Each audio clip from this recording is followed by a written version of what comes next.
ભાવનગરના મહિલા પોલીસના દીકરાની હત્યાનું રિકન્સ્ટ્રક્શન કરાયું। જે આ સીધા દ્રશ્યો જોઈ રહ્યા છો, ઘોઘા રોડ જે પોલીસ છે તે આરોપીઓને લઈને અહીંયા પહોંચ્યા છે અને પોલીસ જે છે તે રિકન્સ્ટ્રક્શન કરી રહી છે। આરોપીની પૂછપરછ કરવામાં આવી રહી છે, કઈ જગ્યાએ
ભાવનગરના ઘોઘા રોડ વિસ્તારમાં પંચવટી ચોક નજીક જૂની અદાવતના કારણે ઘોઘા રોડ પોલીસ સ્ટેશનમાં એએસઆઈ તરીકે ફરજ બજાવતા રેખાબેન વાઘોસીના પુત્ર કેવલ વાઘોસીની 2 દિવસ પહેલા ગળું કાપી નિર્મમ હત્યા કરવામાં આવી હતી। 2018માં મરણ જનાર કેવલ વાઘોસી અને કરશન ઉર્ફે ભાણો સાટિયા વચ્ચે ઝઘડો થયો હતો।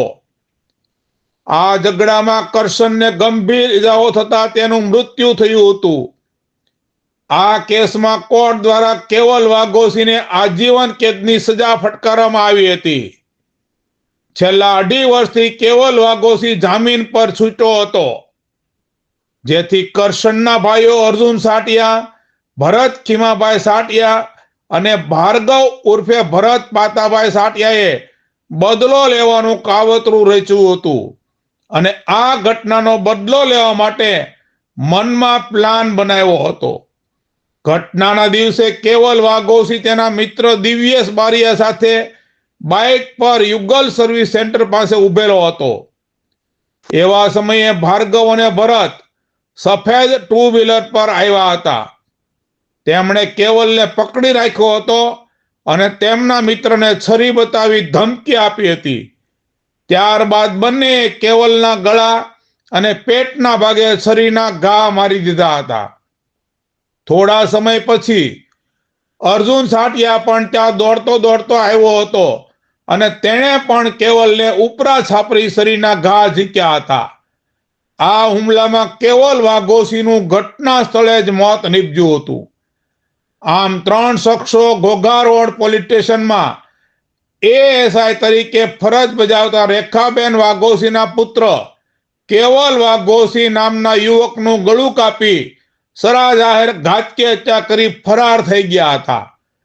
જે બારામાં શહેરના જૂની પોલીસ લાઇન નવાપરામાં રહેતા અને ઘોઘા રોડ પોલીસમાં ફરજ બજાવતા એએસઆઈ રેખાબેન વાઘોસીએ 3 આરોપીઓ વિરુદ્ધ ફરિયાદ નોંધાવી હતી. પોલીસ દ્વારા આરોપીઓ વિરુદ્ધ હત્યાનો ગુનો નોંધી તાત્કાલિક કાર્યવાહી હાથ ધરવામાં આવી હતી.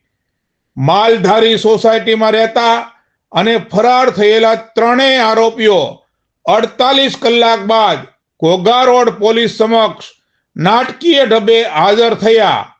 પોલીસે 3ની ધરપકડ કરી હતી અને આગળની કાર્યવાહી હાથ ધરવામાં આવી હતી. કેવલભાઈ વાઘોસી પોતાની બલેનો કાર સર્વિસમાંથી લેવા ગયા હતા. જે વેળાએ 7 વર્ષ અગાઉ થયેલ પિતાની હત્યાનો બદલો લેવા આવેલા અર્જુન લક્ષ્મણભાઈ સાટિયા, ભરત ખીમાભાઈ સાટિયા અને ભાર્ગવ ઉર્ફે ભરત પાતાભાઈ સાટિયાએ એક સંપ કરી કેવલભાઈ વાઘોસીનું છરીના ઘા ઝીકી ગળું કાપી ઘાતકી હત્યા કરી ફરાર થઈ ગયા હતા. ત્યારે આ હત્યા કરનાર 3 આરોપીઓને પોલીસ દ્વારા આજ રોજ ઘટના સ્થળે લઈ જઈ ઘટનાનું રિકન્સ્ટ્રક્શન કરવામાં આવ્યું હતું. ત્યારે સ્થાનિક લોકોના ટોળે ટોળા એકત્ર થયા હતા. ત્યારે ખૂબ જ મોટા પોલીસ કાફલા સાથે બંદોબસ્ત ગોઠવી દેવામાં આવ્યો હતો. ઘોઘા રોડ પોલીસ દ્વારા સૌ પ્રથમ ઘટના સ્થળ વાળા એરિયાને દોરડા વડે કોર્ડન કરવામાં આવ્યા બાદ તમામ 3 આરોપીઓને બનાવ સ્થળે લાવી રિકન્સ્ટ્રક્શન કરવામાં આવ્યું હતું. 3 આરોપીઓની લંગડાતી ચાલનો વિડીયો ઘણું બધું કહી જાય છે. ભાવનગરમાં આવા ગુના આચરનારાને પોલીસ દ્વારા હવે કોઈ પણ રીતે છોડવામાં નહીં આવે અને લોકો ગુનાહિત પ્રવૃત્તિ કરતા અટકે તે માટે ગુનેગારોને કડકમાં કડક સજા થાય તેવી પોલીસ તરફથી કડક કાર્યવાહી હાથ ધરવામાં આવેલ છે. ઘોઘા રોડ પોલીસ સ્ટેશનના જે પંચવટી ચોક વિસ્તાર આવેલ છે ત્યાં બપોરના સમયે એક હત્યાનો બનાવ બનેલ છે, જેમાં કેવલ દિલીપભાઈ કરીને જે છે તેની હાલના જે પ્રાથમિક વિગત જે મળેલી છે તેમાં 2 ઇસમો દ્વારા તેને ગળાના ભાગે તથા શરીરમાં જે પેટ જે છે તેના ભાગે જીવલેણ ઈજા કરેલી છે અને તેનું મૃત્યુ થયેલું છે. પોલીસ દ્વારા મરણ જનારની લાશનો કબજો લીધેલો છે અને ઇન્ક્વેસ્ટ ભરવાની હાલમાં કામગીરી ચાલુ છે. તેમજ તેઓના જે પરિવારના જે છે સભ્યો તેની ફરિયાદ લેવાનું હાલમાં ચાલુ છે. હા, મરણ જનાર જે છે તે કેવલ દિલીપભાઈ કરીને અહીંના રહેવાસી છે અને તે અહીંયા સવારના સમયે તેણે પોતાની ગાડી જે છે તે સર્વિસ કરવા માટે આપેલી હતી અને આજે તેના મિત્ર સાથે 2 વ્હીલરમાં આવી અને ગાડી લેવા માટે અહીંયા આવેલા એ દરમિયાન તેમની હત્યા થયેલી છે. મૃતક છે એની પોલીસ પરિવાર સાથે કોઈ સંબંધ છે કે મને હત્યાનું કારણ? જે હત્યા થયેલી છે તેના જે માતાશ્રી છે તે અહીંયા પોલીસમાં ફરજ બજાવે છે અને આ જે છે મરણ જનાર તેની ઉપર બી અગાઉ હત્યાના ગુનાનો ચાર્જ છે.